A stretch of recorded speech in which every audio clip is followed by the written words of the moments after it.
Tape Deck Media. Hi there, I am Kelly Zemnikas, and I am the host of a brand new podcast called Holler and Wine. I'm a stand-up comedian, I'm a documentary filmmaker, and I genuinely love talking to people. And despite the fact that I do not care for the sound of my own voice, I've got a podcast now. So please come join us. We're going to have really good conversations. We're going to talk about cocktails, and I am going to give my guests a tarot card reading because why not? So join us on Holler and Wine. Hope to see you soon. Well, it's a podcast, so it's hear you soon? That sounds weird.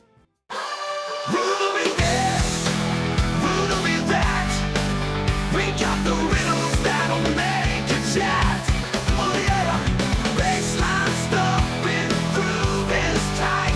Get your funk on, we're rocking tonight. One more time. Good morning, Rottlemaniacs. Welcome back to another episode of Roddle Me This. I am, as always, your faithful host, one half of the Super Comedy Brothers, and I am skipping the intro today, and we're going to go straight to the meat of the episode. So here with me today is the other half of the Super Comedy Brothers. It is Matt Threadwell, everyone. Hello, Matt. Hey, man. Hey, it's really good to be here, dude. I mean, we've been meaning to do this for absolutely forever, so it's really good to finally make it around. Yes. I think of the whole time of knowing each other, probably 5 or 6 years, this may possibly be the first time we've ever been, like, on camera or, you know, on something together. We did posters for the Super Comedy Bros, but I don't think we've recorded or done anything like online content-wise, so this is very overdue, but, better late than never. Yeah, absolutely. So it's weird to start a podcast because we've just been talking for the last kind of half an hour. It feels weird to now be like, how are you? I know, we've been chatting, but let's start a conversation. Yeah, exactly. Yeah. Let's pretend that you've just got here.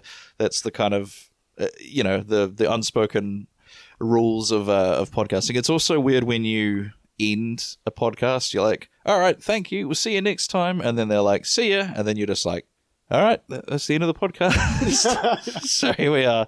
Goodbye, do you want a coffee? Yeah, pretty much. The door's over there, and I'm just going to remain sitting, and you can see yourself out. So we brought you on, I guess, yeah, so how are you? Yeah, man, it's been a journey, man, just keeping on with everything, and we're It's funny, like the question of how are you, I feel like most of us don't even know how to answer it nowadays, because you're like, well, right this second I'm okay, but exactly. Step back an hour or step forward an hour, things are rough at the moment. Yeah, but basically it's, that how are you is asking, how are you dealing with the current cataclysm of events? Exactly. How far above water are you keeping your head right now? I don't know what. I was listening to Hosstown last night. I compared the current government to the Third Reich as a joke. Jesus! And I was thinking, like, am I going to get in trouble for it? But then I thought, well, they're literally putting people in boot camps. Putting people in boot camps, taking people off. Yeah, yeah. So I thought maybe I'm not going to get in trouble for that. I mean, it might be a bridge far, but yeah, it is very much extrapolated. But yeah, I don't know. I think also, yeah, who knows? There's a weird note to start the podcast on. Should we just get into your tiny joys? Because I feel like the longer we talk about how well things are going, this is going to descend very quickly into negativity. You know me too well, Taylor.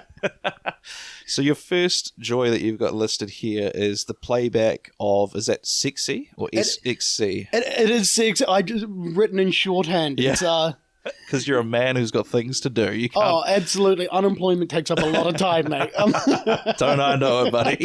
Don't I know? We are recording this on, like, what, Monday morning, Tuesday morning? Yeah, Tuesday morning. Outstanding.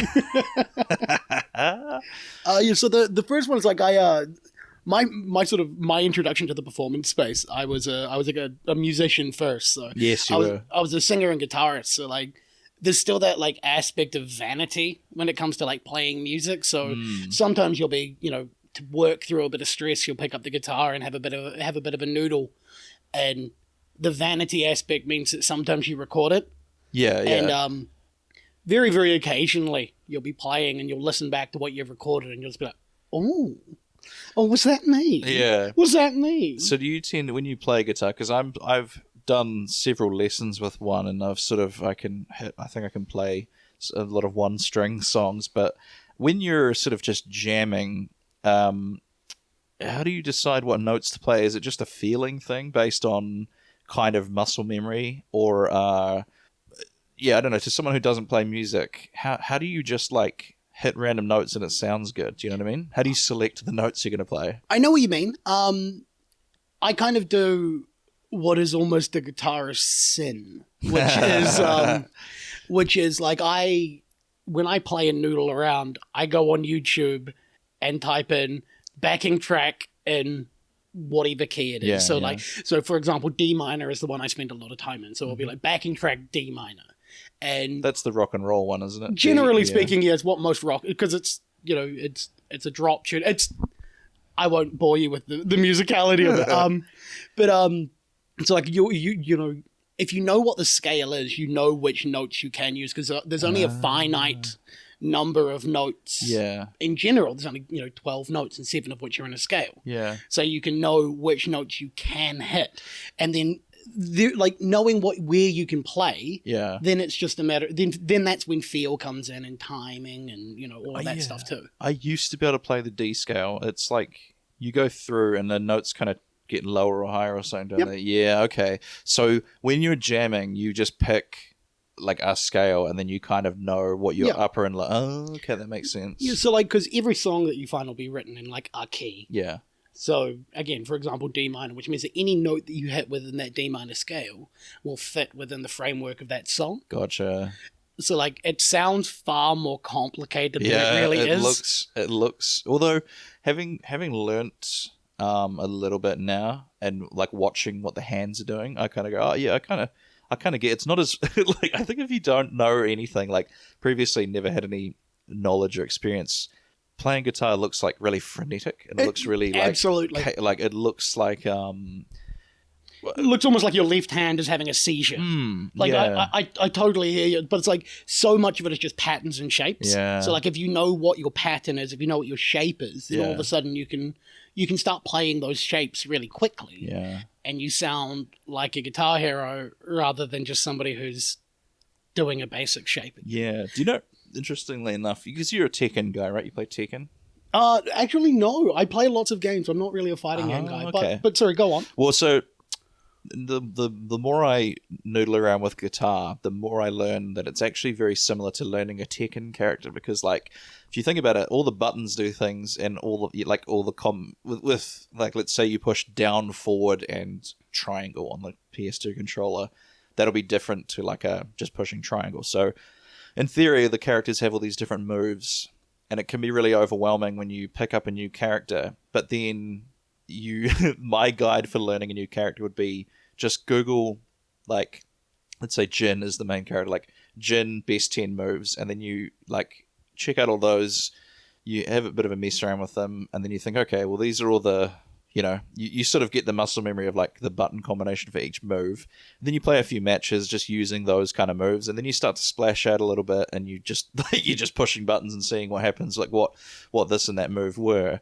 But then you go and watch some like high level play, and you kind of notice like, oh, they're only really doing those 10 moves that I already know. So the more I learn guitar, the more it's like that, where it's like, what is that chord? It's like you've got to have both of your fingers kind of next to each other on like the second fret or whatever that is, A something. That'll be an E minor, my friend. Yeah, and like, I'll be looking at the tabs for a new song, and that'll pop up again, and I'm like, all right, cool, already know that one. That's just another button to use. Honestly, that's a shockingly good like analogy to use, because it is very, very similar, because again, you have a set series of of notes or set series of moves, and then just knowing the rules allows you to know how to break them. Yeah, that's right. And that's when you start getting into some proper weird stuff. But it's just, writing like that is always such a satisfying thing as well, where you're just, like, oh, I'm gonna noodle around with the moves that I know. Oh my god, why did he do a backflip?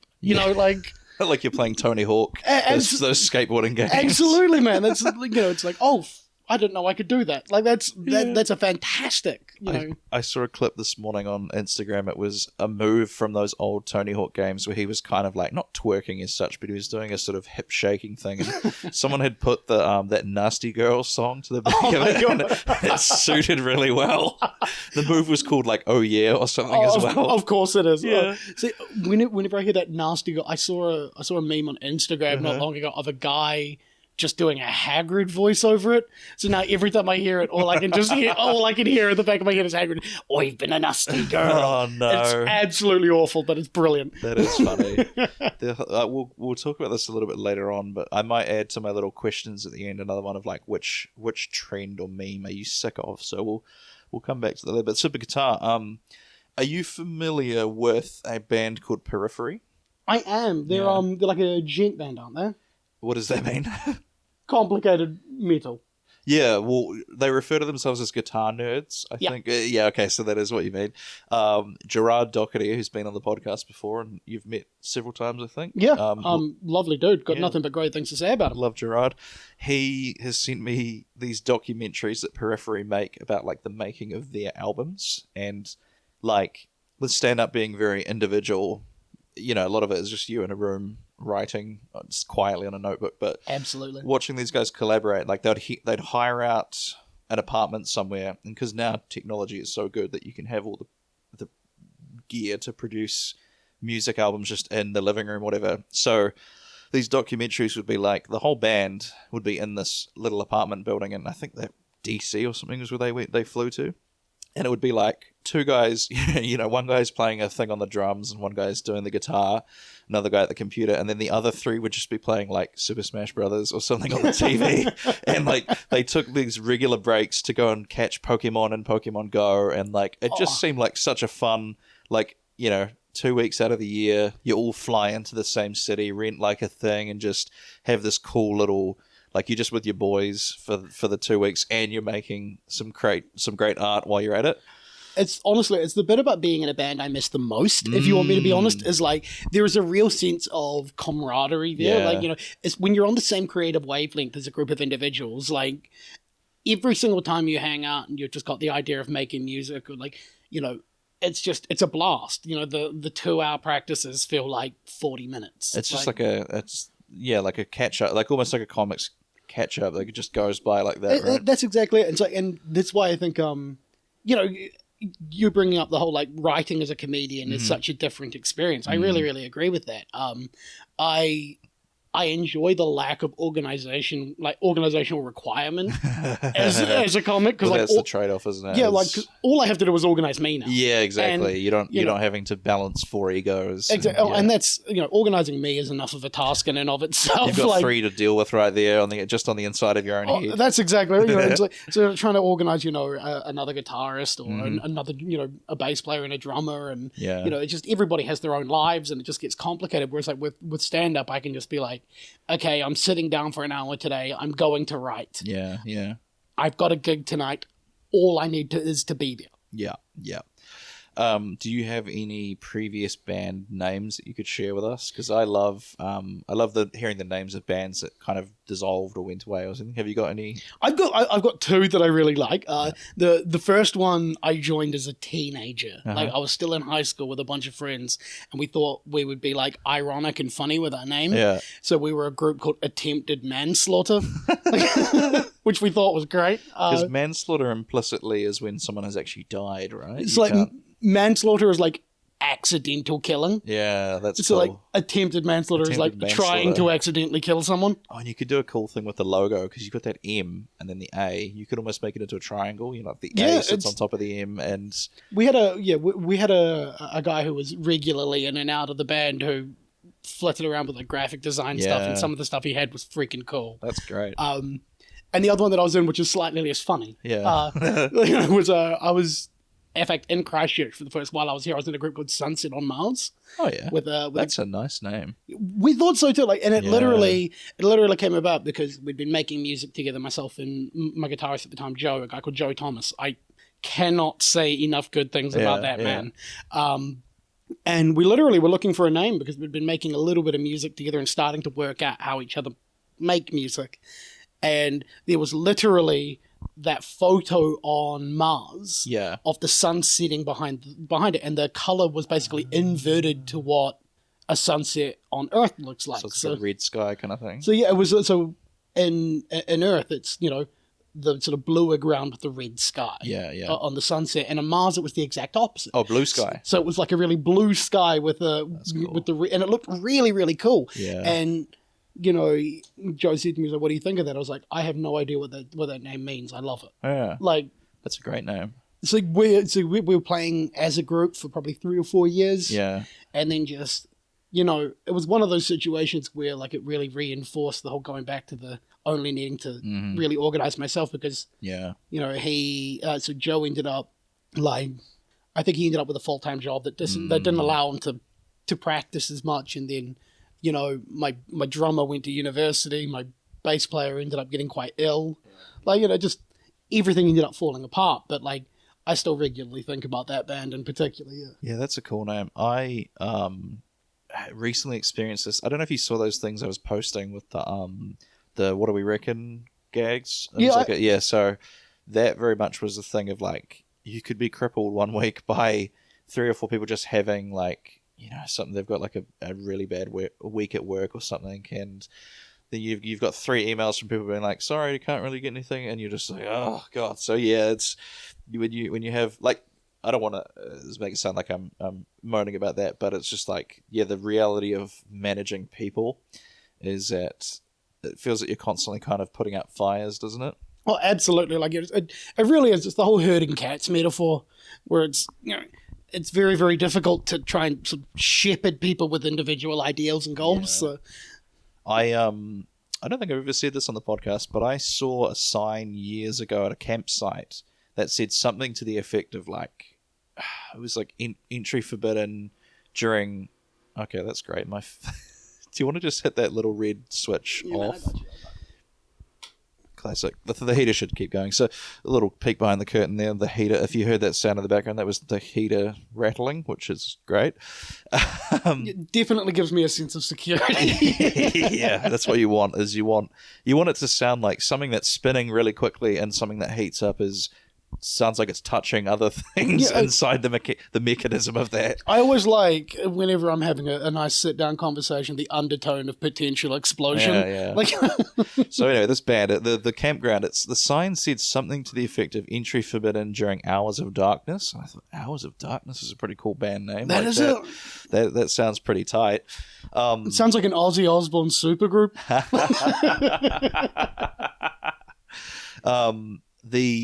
It's so funny how, because we're going to get in, you're kind of an etymology fan as well, right? Like an etymology enjoyer, if you will. I'm known to periodically dabble in etymology. So I find it fascinating that genres of bands kind of have an accepted pattern for their naming conventions. Like, if I said to you, the band, we were talking about Periphery before, you hear Periphery and you go, yeah, that's going to be a weird sort of nerdy kind of prog rock, experimental thing. Like, it's like My stuff, yeah. Algorithm, that was another one that's like just like single words that are kind of math or whatever themed. Like, I feel like Rush is that kind of band, but Yeah, very much so. the name is a little bit not there. And then you hear I saw, and it was for some reason I'm in a Christchurch musicians group on Facebook. I can't remember why I'm on that, but I am for whatever reason. And someone posted their name of a new band that they'd formed, and I could just tell it was a kind of emo band, because it was something like Bring Me to Horizon or Taking Back Sunday, or it was like something, and I was like, yep, that's an emo band right there. Oh man. I'm just trying to think of if there are other patterns for names like that and music out there. Can you think of any off the top of your head? I'm kind of trying to think of them, but like, I think like maybe indie bands have often got like, I'm thinking about kind of almost nonsensical, like Mumford & Sons or Boy and Bear. They have these weird, like Tame Impala. Yeah. That's right. Who, by the way, I freaking love. Yeah. Couldn't recommend enough. Imagine Dragons, I feel like, is a pretty like abstract kind of one there. Yeah, despite the fact that they make music for angry 14-year-old boys. But well, let's move on to your next joy, because this is quite a good one. I'm sure my listeners will be able to relate to this. So, being very correct and watching someone Google it in front of you. Oh, I'm a spiteful person. Like, you know, I've said on stage before, but I'll say it again. It's like, I'm not a smart man, really. Like, I know a lot of things, but like, I'm the type of person that my knowledge is a mile wide and a quarter of an inch thick. Yeah. So like, so I'm great in a pub quiz. Yeah. But shit in a scientific paper, you know? Right. Like, Yeah. Do you have a particular round that you tend to go best on in pub quiz? again, I'm good at trivia in general. Random So like, stuff, yeah. so like, I don't get any particularly enormously high scores, but I get a lot of like 7s and 8s. Yeah. And because of that, like, because I love like learning little tidbits, I absolutely love having one of those discussions with people. Yeah. Where they say something, you know, confidently wrong. confidently wrong. Yeah. You know, like I had a conversation with another comic pretty recently. We were talking about like population densities, and I was saying that the first city that ever reached 1 million people was Rome, and it wasn't done again for like another damn near 1,000 years. Yeah. And the person was like, no, Rome never had 1 million people. No, that never happened. And I just sat there with my arms folded, looking down my nose at them, waiting for them. Just Go on. Google it. Google it. And you watch them sort of, you know, frenetically typing as you're sitting there just with this increasing level of smugness, with that little doubt in the back of your head. Like, I know I'm right. The rush of wondering whether you're going to get proven wrong. It's like, I'm 95% certain I'm right, and every second that goes past, that 95 is dropping another percentage That's point. so funny. And then they look at you, you know, with that sort of indignant righteousness that immediately deflates. Just and Well, they always have to drop in something like, well, I'd never heard that before. Like, yeah, exactly. You're like, well, yeah. Gotta try. It's like, well, clearly, because you're wrong. Yeah. I feel like I have to point something out as well. Like, you know, there's that meme of men think about the Roman Empire every like 5 minutes or whatever it was. Yeah, so it was like once every couple of weeks at the minimum. Yeah. I feel like I'm going to have to come up with a jingle to play in my podcast whenever the Roman Empire comes up, because it comes up a lot more than you'd think it would. You know, I'm not surprised. Yeah. You know, you have a lot of male comedians, and we're notoriously kind of odd. History adjacent, I think. I think that's a good way of putting it. Yeah. So I think I'm gonna, if I've remembered and can remember the timestamp, I'm gonna play a Roman Empire jingle now. Roman Empire's on our mind. Every day we hear rewind. History we can't ignore. Glory days we still adore. Oh, wasn't that a great jingle, Matt? Oh, perfect. I couldn't have been a better choice. So fitting. Let's move on to your next one. So this one you've written in a very descriptive way, the goddamned Superbowl, and you're currently sitting across from me wearing a Miami Dolphins hoodie. Oh, absolutely. Like a lot of like, it's one of those things. Like, I like to consider myself a closet jock. So like, you know, I talk about a lot of nerdy stuff, and like, I'm a pretty nerdy and geeky dude for the most part. Yeah. But I am You got to duck away from the like D&D table to go and shake someone down for their lunch money. not quite, but you know, but I will get distracted if a game is on in the background. You know what I mean? Like, I do. I always used to do jokes about how I was nerd software on a jock hardware. yeah, I can see it. I can see it. And how like I would take your homework, but then I'd start correcting it in front of you. You think the square root of 421 is 7, idiot? And I'm like giving them noogies, but then also like fixing their science homework. Just a really aggressive tutor. I take the lunch money as like my sort of forced payment for that. If you get an A, I'm taking your money tomorrow. Yeah, exactly. Well, maybe that's my motivation for them getting better, is if they like for every point they get wrong, I take $1, and so I'm like sort of trying to bring that bell curve up. Oh my god! I had some other bits about that as well, where it was like, what were the other tags to that? That was the main one, was like steal your homework and then correct it for you.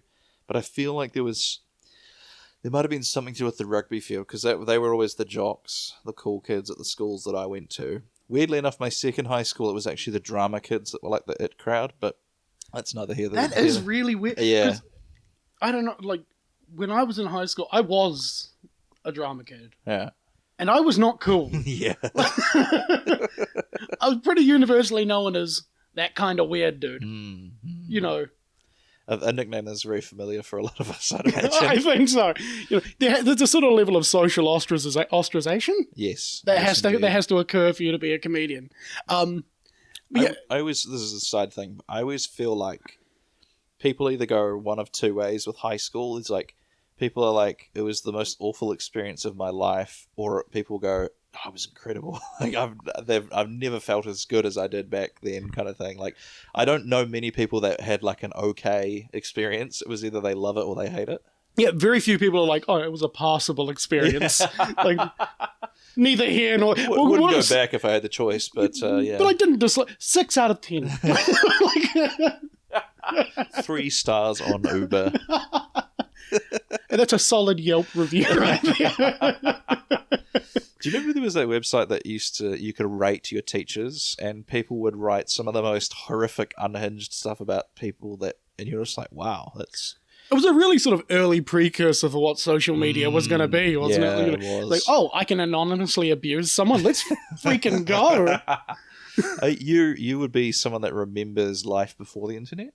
Vaguely. Just like, barely, like the internet, so I was born in 94, the internet was... So you're the same age as my brother. Yeah, okay. So... like, the internet was made, like, commercially viable in, like, Yeah, 97 or yes. 99, I think. So, like, Yeah. so for the most part, like, we were broke, so I didn't have broadband internet until I was a teenager. Yeah, no, we didn't get that for a while either. You know, like, but, you know, it sort of...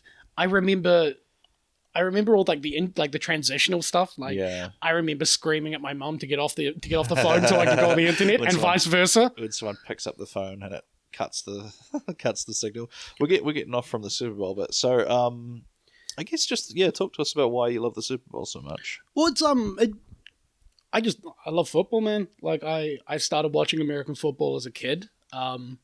Literally, the guys across the road had a football game on one day. I went over, and one of the people that were watching it with just happened to be a massive, like, Tom Brady fan. Yeah. And they were so it was the Patriots versus the Dolphins in, like, 2005. So you've been a Dolphins fan since, like, literally the first thing you watched? First game I watched, and it was... What was it about them that grabbed you? It wasn't so much the Dolphins that grabbed me, it was the repulsion of the Patriots fan. So, like, I watched this game with this guy, and I remember by about halfway through, this dude had been chirping all game. All game. And by about halfway through, I was like, you are the most arrogant, self-centered piece of crap I've ever watched a game with. I hope your team loses. So he kind of pushed you into the arms of the Dolphins. He really did. And so the Dolphins ended up winning that game. I was like, cool, that's my team. Beautiful. And they basically sucked ever since. Nice. Like, I mean, the last few years they've been quite good, which, you know, praise be to Mike McDaniel. But, like... Is there a so with I've done a couple of episodes on American football. We had John the Robert give me the basics of it.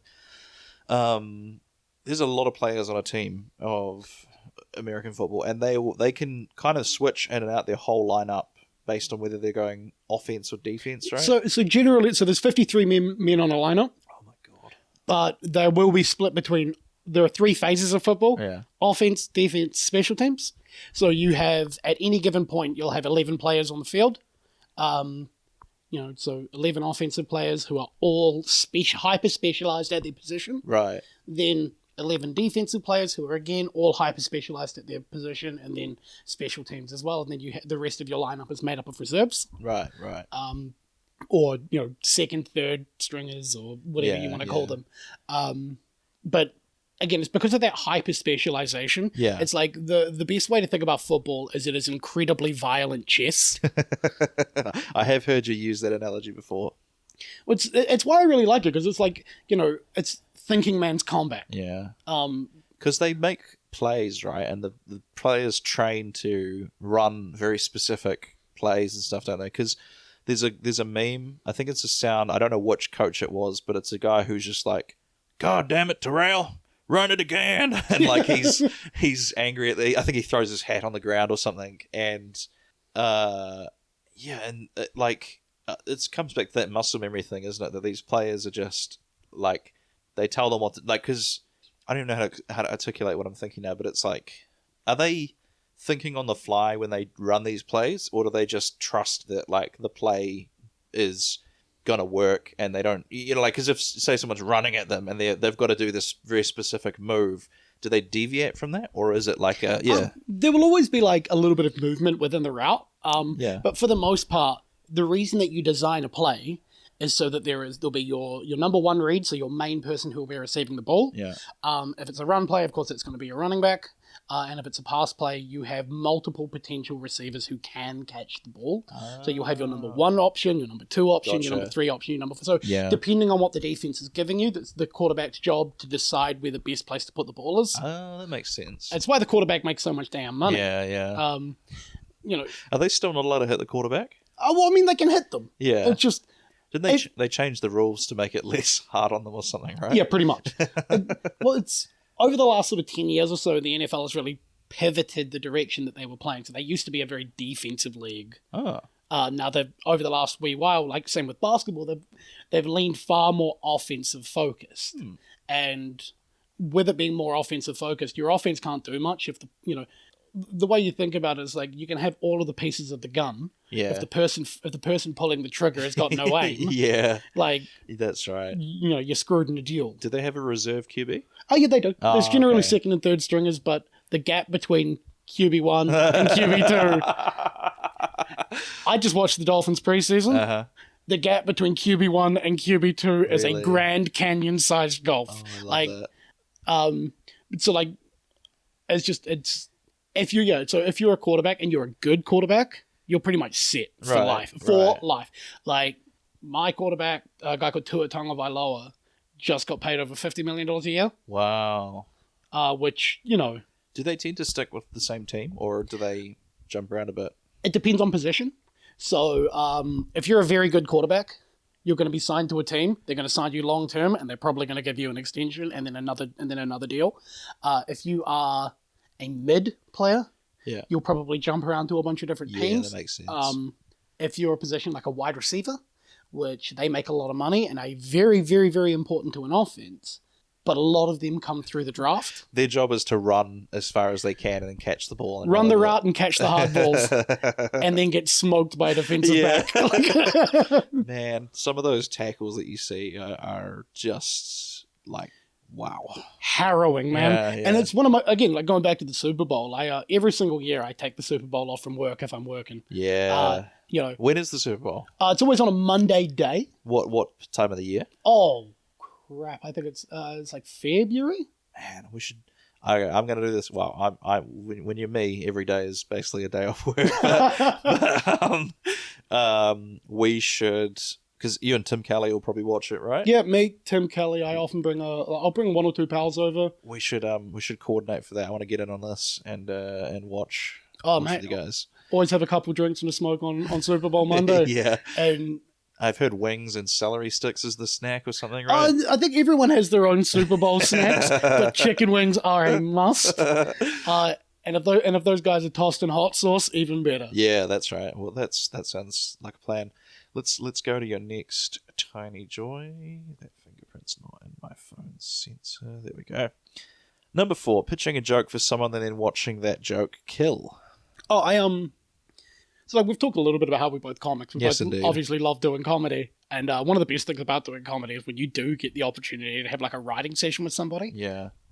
When you sit down, you're just sort of tossing ideas backwards and forth, or you're at an open and somebody says, "I'm thinking about saying this joke." Yeah. And in those collaborative environments, they're my favorite as a comedian, like by far. And when you're sort of tossing potential punchlines back and forth between each other, and someone's like, "Oh, that's good," Yeah.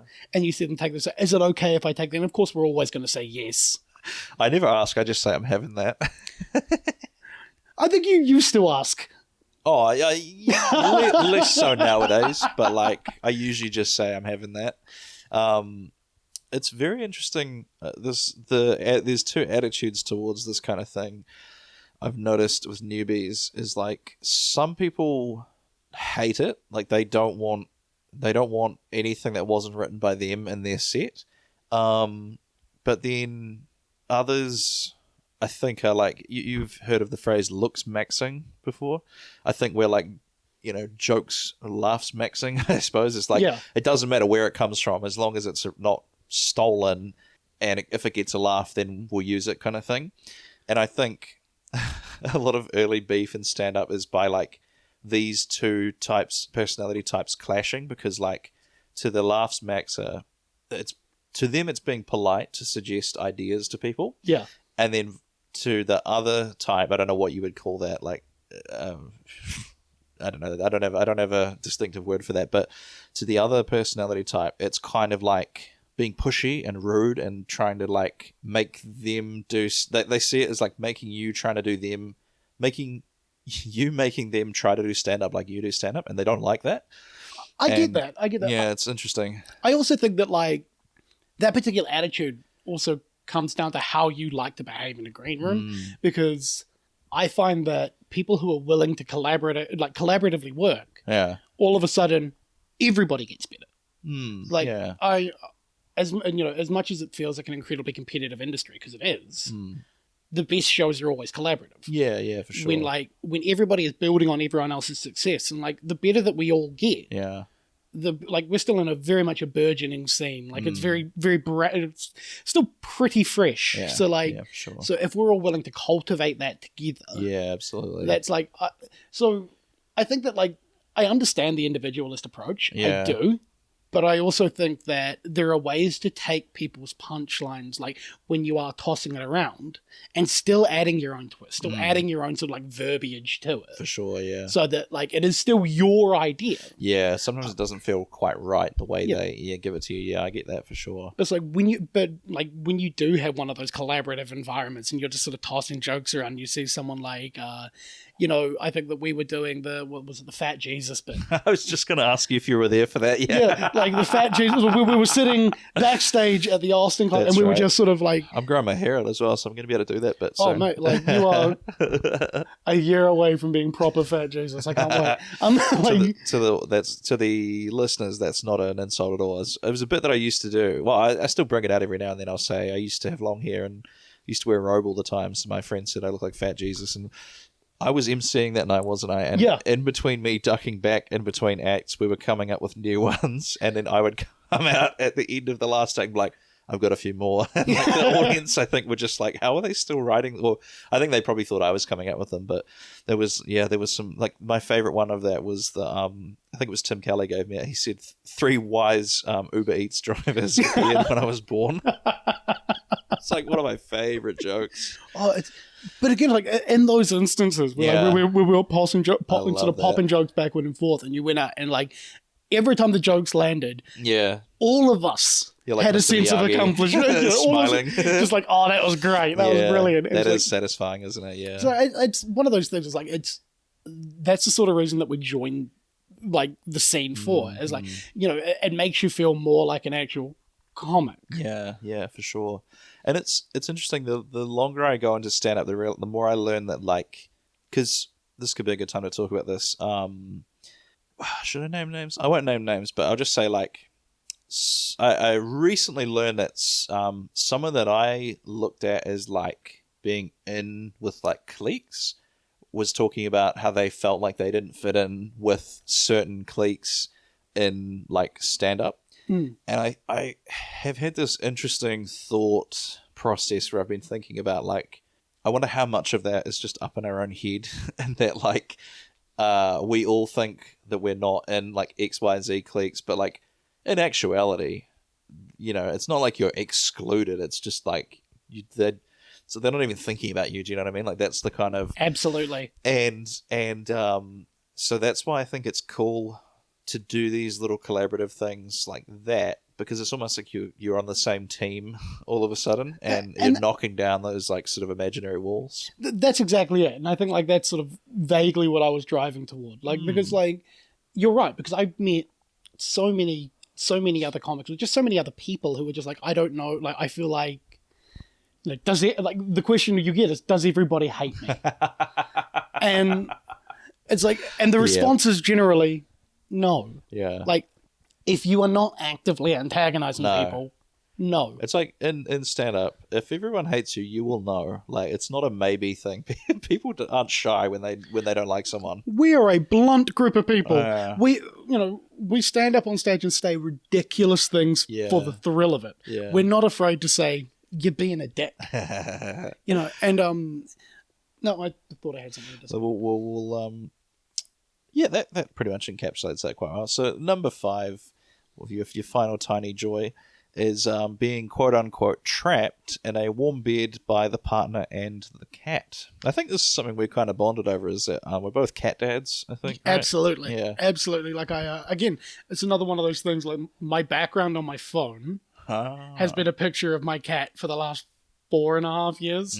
Like, proud cat dad. Yeah. Proud cat dad. So, like... Cersei, right? Yes, Cersei. Yes, that's right. Named after the Greek witch. Not the Game of Thrones character, as I mistakenly assumed. No, it's slightly less... I know I'm from small town New Zealand, but slightly less small town New Zealand than that character. Dude, I gotta cut you off just there. So, Twizel, I did we do this mini game in the middle where I asked people what is the best reason you've turned down a second date. There was a lot of turned out they were my brother, turned out they were my cousin. And I thought, dear. like, do not let this get out, guys. Like, there's already jokes being made from Christchurch about the South. Like, stop it.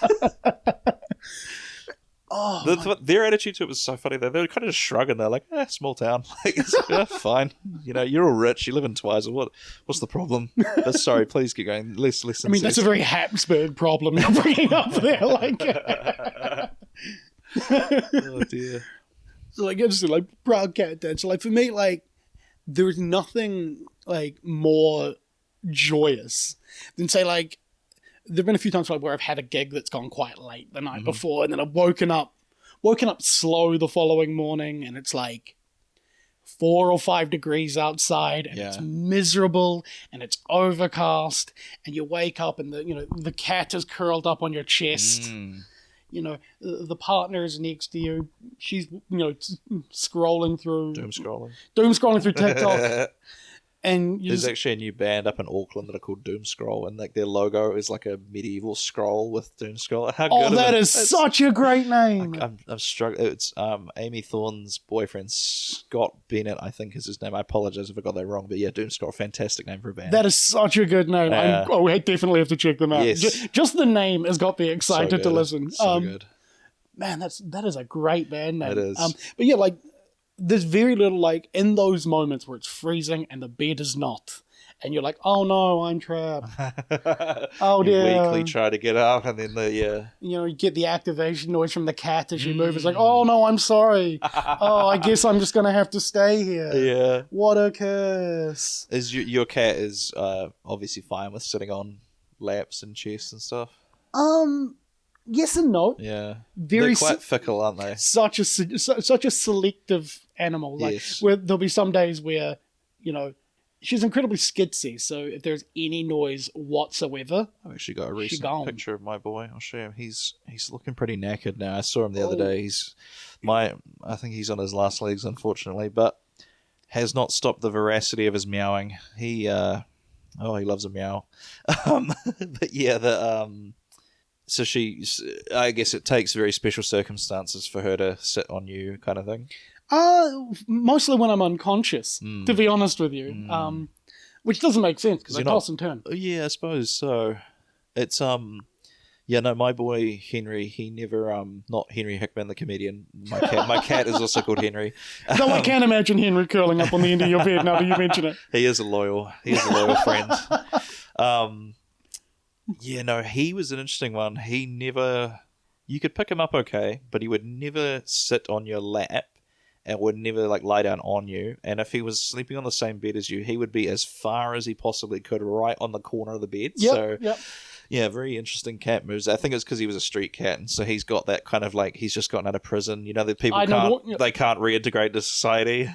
Genuinely surprised he doesn't have like a left arm sleeve. He's just got an eye missing or something. Yeah. Doesn't use his claws, uses a shiv. He can get open cans somehow. How do you get that open? Oh no, he's got his ways. He knows. He knows. I think hell, we're doing for time now. 44. That's perfect. So I'm gonna whip through these. I've got some questions that I'm gonna try and start asking every guest because these are just things that I think are interesting to learn about people. So let's go through them. So the first question is, what is your motto? It sounds pretty cynical, but it really is just, either it is what it is or keep on keeping on. Because That circles back to the... honestly, man, it's like, I'm always in the shit. It's just the depth that varies. That's a quote there. So if you were a Game of Thrones house, it would be House Threadwell. The quote is, we're always in the shit. It's just the depth that varies. Yeah, That's much. Brilliant, man. Okay, number 2. What is your favorite Wikipedia rabbit hole, if this is something you do? I think I don't have specific rabbit holes that I go down, but it is often like, it'll start with like, who is the guitarist of this band? And then all of a sudden I'm learning about like his parents' contribution to like the Wisconsin arts. Yeah, And it's like, cool, I'm really glad to know about. I have no need to know about it. I'm Yeah. never going to meet this person, but Maybe that's where the general knowledge and the pub quizzes come from. I think it's the ADD thing. I love the idea of it's like, I love the idea of a headline, but I'm not very good at the article. Right, yeah. Well, that you'd be good at writing for like The Onion or The Lamington like we used to do. That was all just headlines. Okay, number 3. Do you have a favorite quote? I just thought of a one-liner. I saw a work truck that said free quotes on it, and I called up and asked him for one, and he said back, sometimes some men have greatness thrust upon, whatever, some line from Shakespeare. Oh, While you think about that, I'm gonna add that to my little list of one-liners. just funny. to tag on to the last tiny joy, I think, for a quote. It's an Ed Byrne quote. Yeah. Which is life is just a series of obstacles keeping me from going back to bed.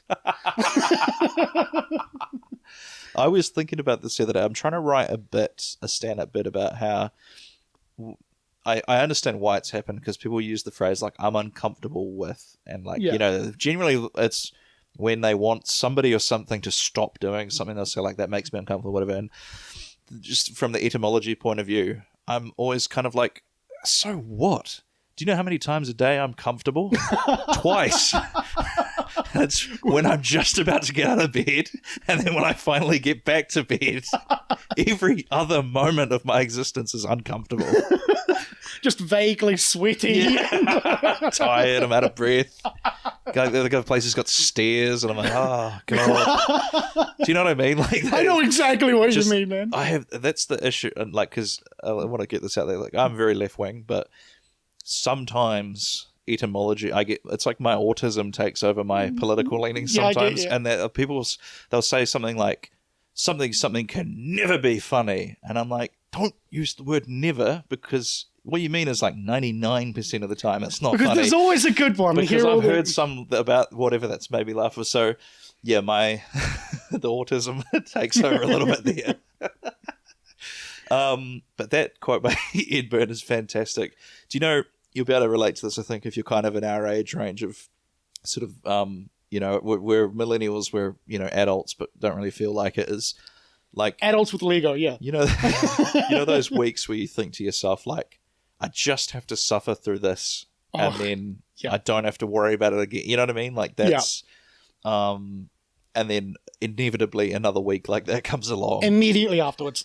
It's like you trudge through to Sunday just to be told it's Monday again. Oh, I used to get the Sunday scaries so badly at my last job. Okay, next one. What is your sick day ritual?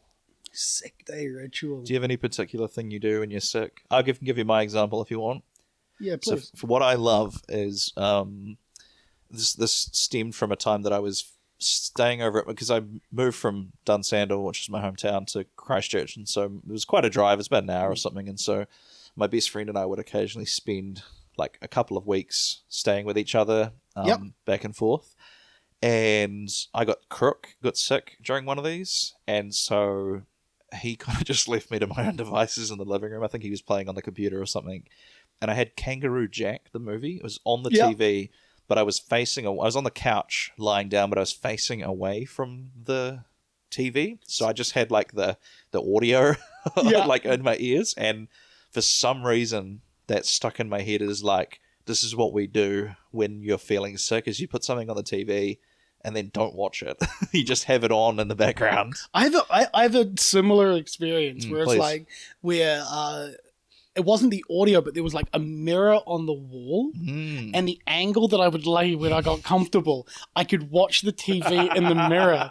So like I would just see everything reverse. I got very good at reading Oh, backwards. incredible. So like I suppose for me, and this is probably not a good ritual. Yeah. It would be wake up a few hours before I'm meant to go to work, send that message or that call, Yeah. realize I'm not going freaking anywhere today, rip a bowl, regardless of how terrible I feel, Yeah. go back to bed, put on like a GT live, like a Game Theory live. Oh. So like watch them do like an ARG or something, Cool. because I like having a bit of spoopy in the background. Yeah, yeah. And then spend my time sort of in and out of consciousness between some of the most horrifying imagery you've ever seen. So Yeah. so being sick for me is a very visceral experience. That's what you're going through it, man. So you said you didn't have a comfort movie, but you have a comfort series. What is your comfort series? Dude, I'm a massive South Park South guy, Park man. fan. Like, just massive South Park guy. I just think that anything that is able to talk about difficult issues in digestible ways, like, even if I don't necessarily agree with the point that they're making, Yeah. I appreciate, like, the ability to write it. And I think that Trey Parker, who's the main writer of South Park, I think he's one of the best script writers in Hollywood. at the moment. Yeah, Like, yeah. just in terms of understanding, story structure, and Yeah. then the fact that they are ridiculous and zany and, of course, really funny. And because Helps it a lot too. happens week to week, they can be so relevant. Oh, and so many of those episodes, like with my partner, we went back and started watching everything from season 4 on. Yeah. And just the first 3 seasons were a little too choppy for me. Yeah, yeah. And literally, there are episodes from like season 4 or 5 talking about like race and stuff.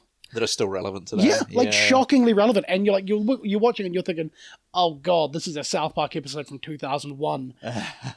And we're still dealing with some of the Yeah, problems. it was like they had a really, really good one. The episode was actually released the week of 9/11. Oh, wow. And the whole episode is they do like a Daffy Duck style, like... have you ever seen like World War II Daffy Duck? Oh, yeah. It was real propaganda. Like, cartoons was propaganda back then. Hell wasn't yeah. it? Like, and there's that episode where Daffy Duck smashes Hitler over the head with a mallet. They're always punching Hitler. And Captain America's first comic was him punching Hitler on absolutely. the So front. it's, Yeah. again, very much that same style there. So Yeah. they like animated Osama like that and made him no. this absolutely laughable Yeah, buffoon. Yeah. And then and then the rest of the episode, like the A side of the episode, I guess, was talking about like the children of Afghanistan. Wow. And they actually had a really nuanced take of like, So they made that after 9/11 happened and Yeah. then got it out. Wow. and literally it was showing like empathy and sympathy Yeah. to the children of like Afghanistan who were being Yeah. bombed, and they just consider like Which was 10 years ahead of its time, right? Like, well and truly above people- 10 years ahead of its people time. weren't talking Like, about that. It until- happened the week of. Yeah. So like it was the first episode that came out after 9/11, and I Yeah. remember watching it just being like, wow, Yeah. this is such a like subtle and nuanced point, talking about it from like, well, we hate you. Yeah. Well, why do you hate us? It's like, well, a third of the world hates you. It's like, why? Yeah. Because you don't realize a third of the world hates you. Jeez. And it's like, I was just like, wow, that's shockingly apt and clever. And Oh, so, they're like, talking about America and that's it. Yeah. Yeah. Do you know Harold and Kumar? Yep. I remember that had a surprisingly nuanced take about the terrorists and that when they go to Guantanamo Bay and one of the terrorists says to them, if the people in your country stopped eating donuts and started thinking about what their government's doing to the world, then people wouldn't be calling us terrorists, they'd be calling us heroes. And you're like, there was a stoner comedy from like 2010 or something, and you're like, wow, that is a nuanced take on terrorism. But again, like that's the thing about all these like really hyper hot button issues, is that we talk about them as if it's A or B, where it's actually A little bit of everything in between, right? everything from A through Z. Yeah. But we view it as they're either good or bad. It's like, well, we kind of make them bad. Yeah. I think like something like Game of Thrones pointed out that like this person is justified in how they feel because something was wrong to them, but then now somebody else has been wronged because of the course of their vengeance or anything like that. Like, this is, I've never been able to talk about this on the podcast, but this is a perfect thing. Do you remember a character in WWE called Muhammad Hassan? Vaguely, So yeah, he was a character who was so ahead of his time because he was, and the part that would get him cancelled today is that he wasn't actually Arab at all. He was like Italian, I think. He was just tanned. That is the most Vince McMahon decision I've ever heard. It is. And so they whacked, I don't know what it's called. It's not a turban, but it's like that, it's like a headdress thing that has that band kind of keeping it on your head. I don't know what it's called. The Saudi one. Yeah, sort of like a veil or something almost. And it was just a wrestler, he was just wearing wrestling gear, but he had that on, and he had the best ever, interrupt the babyface music. I'll chuck it in a little. I'll just chuck the opening of it in here if I remember. And actually, I wonder if I can quickly find it to play it on the thing. So he had because and so his character was really nuanced. His character was that he was Arab American and he had nothing to do with 9/11. He's literally an American. Yeah. But the people were prejudiced against him because of 9/11, and so that was why he had a chip on his shoulder for that was why he was a heel basically. And it's like he's kind of right. That's again far more nuanced than I would expect from the WWE. So this is the start of his theme song, which you can just imagine impassioned babyface promo, and is it going to play an ad? Hang on, let me just make sure it's not going to play an ad because that would ruin me. Okay, it's not. Perfect. Okay, thank goodness. So this is his theme song. I'm going to play it into the mic for those listening at home. So babyface is, I'm going to beat you at Saturday at WrestleMania, and if you think about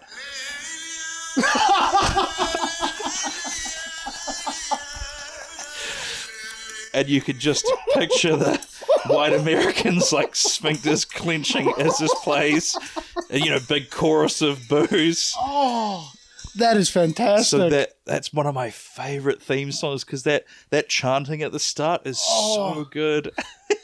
Oh, that is brilliant. Yeah, so it's I wish they would bring him back because imagine the nuance that they could do on him now, but you couldn't because he's not Arab. So, but man, that fucking music just gets me every time. Again, it just reminds me of South Park. There's an episode in one of the latest seasons where all the kids dress up as ninjas and go to an abandoned that's a great episode. Every time people drive past, they think it's ISIS. Oh wait, no, I was thinking of the one where they buy ninja weapons. I haven't seen that one actually, but it's really worth watching. Okay. They drive past and see all the kids dressed up in ninja Oh, they think gear. it's terrorism, and all of the adults are thinking that it's thinking that's so that it's funny. ISIS. That's so funny. Okay, so next question. What was the last thing that you laughed really hard at? Ooh. That's a I go to a lot of comedy, so I laugh a lot at comedy, fair. And shows like South Park, as I mentioned a couple of times. But we had, and again, I talk about comedy, and the thing that made me laugh the hardest, my cat got its claw stuck, just one claw stuck in a little knitted blanket. Yeah. And was sprinting around the house trying to get rid of it. And it was flailing behind her like a superhero cape. Incredible. And that was the best 10 minutes of my life. Love it.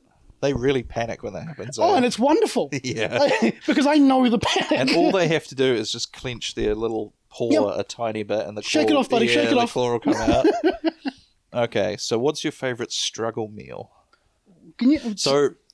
For me, one of my favorite struggle meals is a 2-minute noodles or a ramen sandwich. Oh, that is a good one. Or potato chips. I think Tom Lucas said his was a bit of ham, potato chips, and then just on white bread or something. Oh. So do you know what I mean? I do know what you mean now. You ate either when you're like us and kind of unemployed or when you were younger and a student and that kind of thing. Oh mate, you can't beat the old pie sandwich. It's just a pie with extra carbohydrates. Yeah, exactly. Just slap an extra piece of bread onto each side of that. Yeah, to be honest, the pie sandwich makes both the pie and the sandwich worse. But it's so filling. The sum is less than its parts. But oh my goodness, it's worthwhile. Yeah. Do you have it? What is your go-to kind of pie?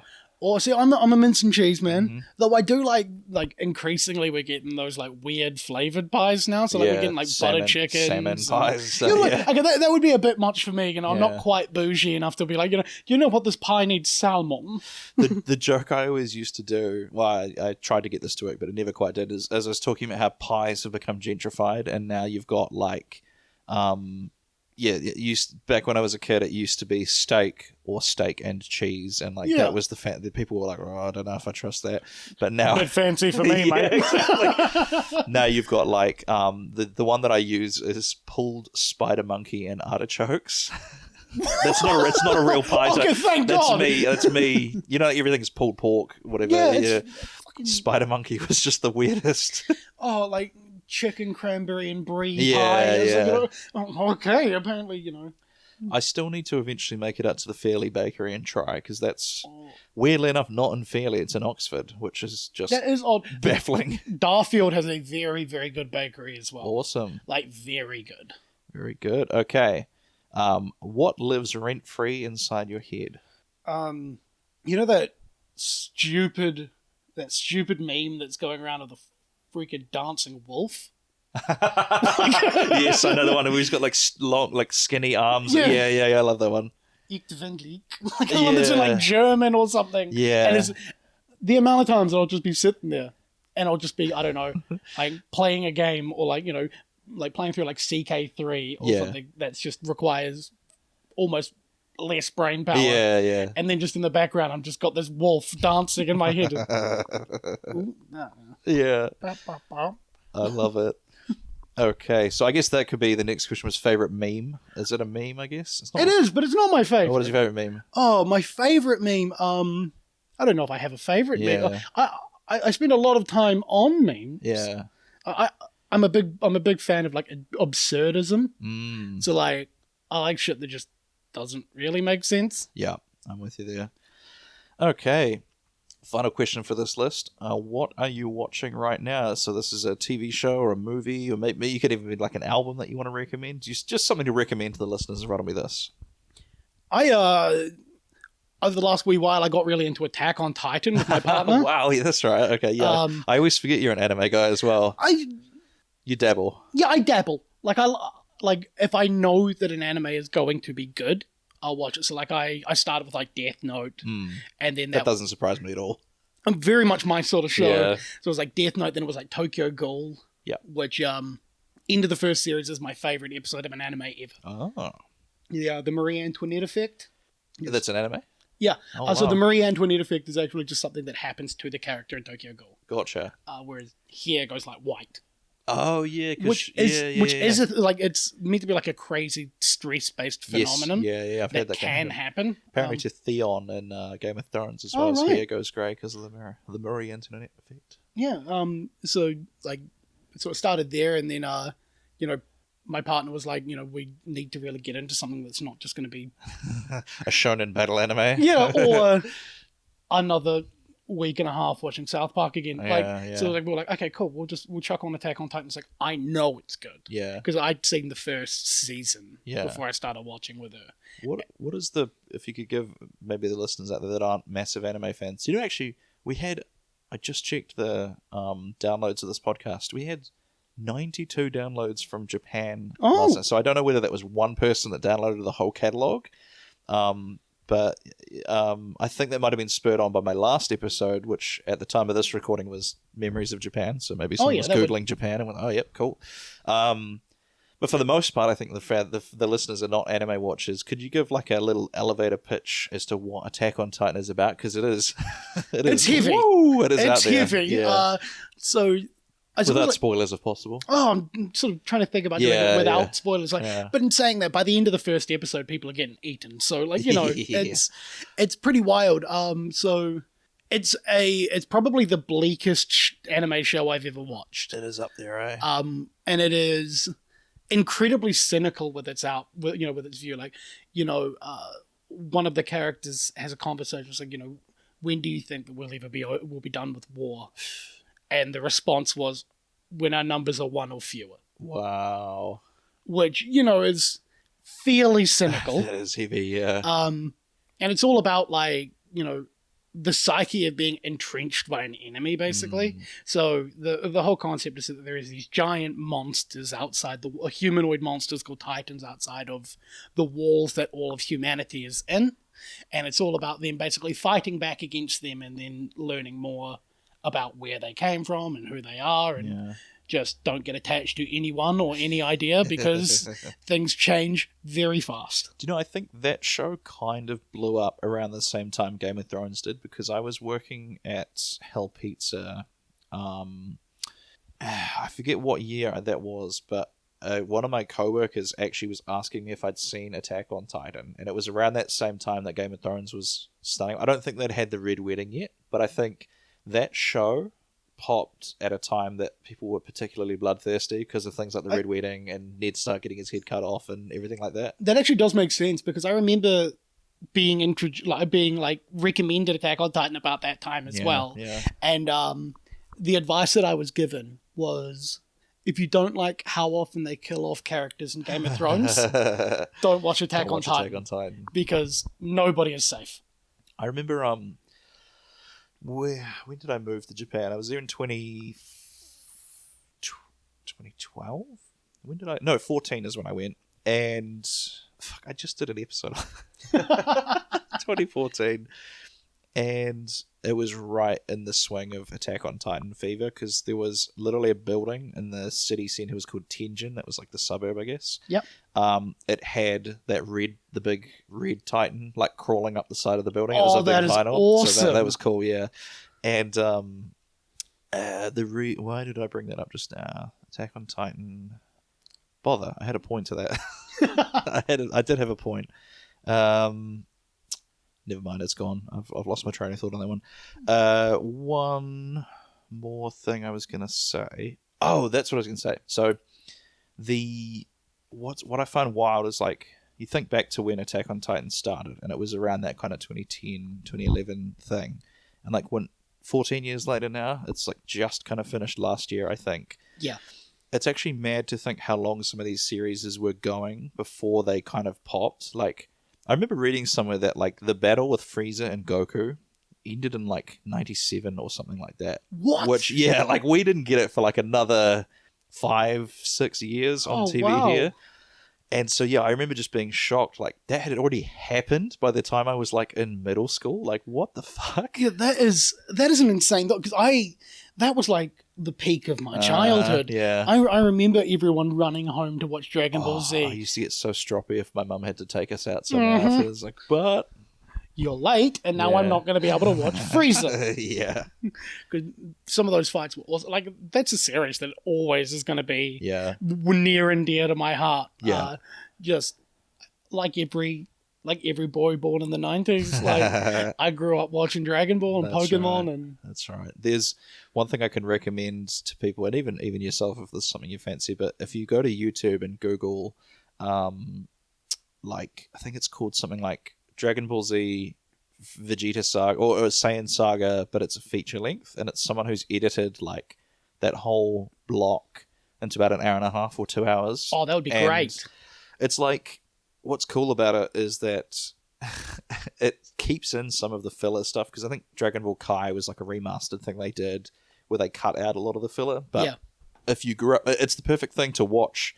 If you grew up watching it and have like your kind of memories of it now, and you want to watch it again without having to sit through a lot of it.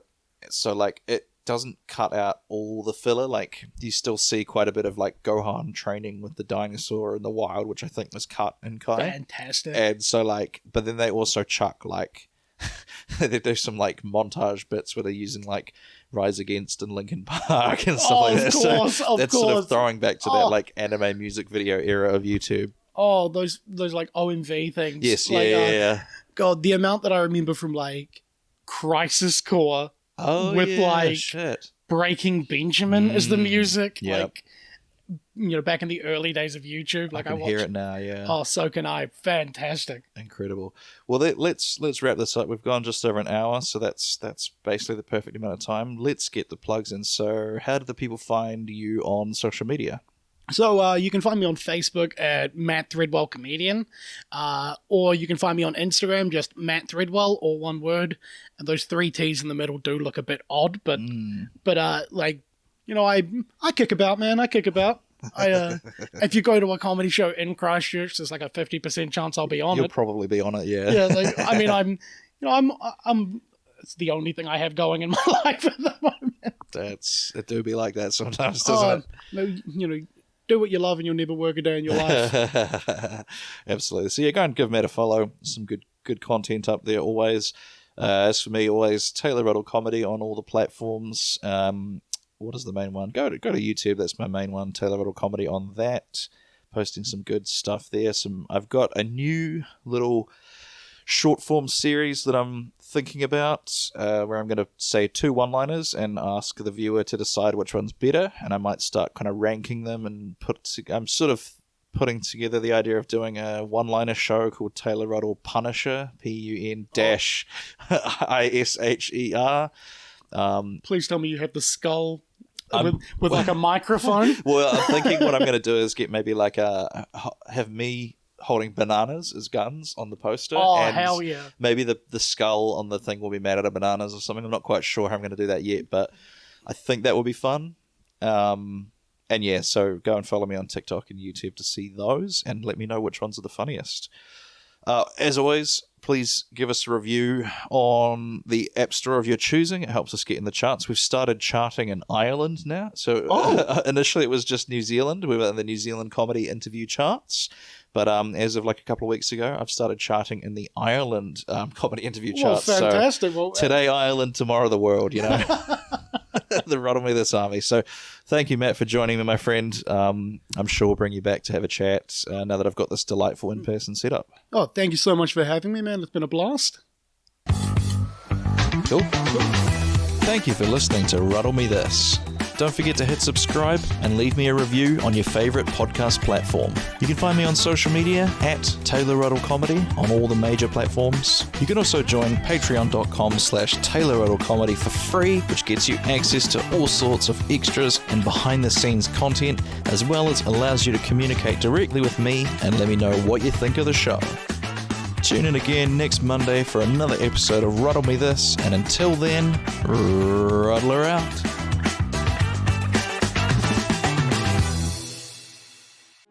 This has been a Tape Deck Media production. Thank you for listening. Hey Ruddlers, I joined a group of podcasters that we are calling the Trailer Alliance, a group of podcasters that share each other's trailers at the end of the episodes and generally support each other. So at the end of each episode for the next few weeks, I'm going to be playing a trailer of one of the members of the Trailer Alliance. And here's one of them now. I hope you like it.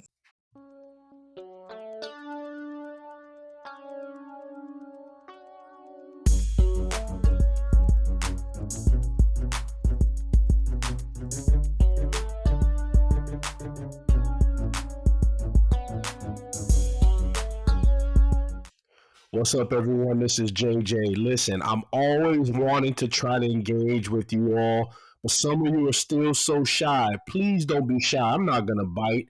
Hit me up on IG, lifepodcast_84. However, if you don't want to hit me on IG, you want to hit me through email, that's fine. You can hit me at thisisthelifepodcast84@gmail.com. Again, thisisthelifepodcast84@gmail.com. IG, Instagram, hit me, lifepodcast_84. Come on, y'all. Let's be live. Let's be active. Love.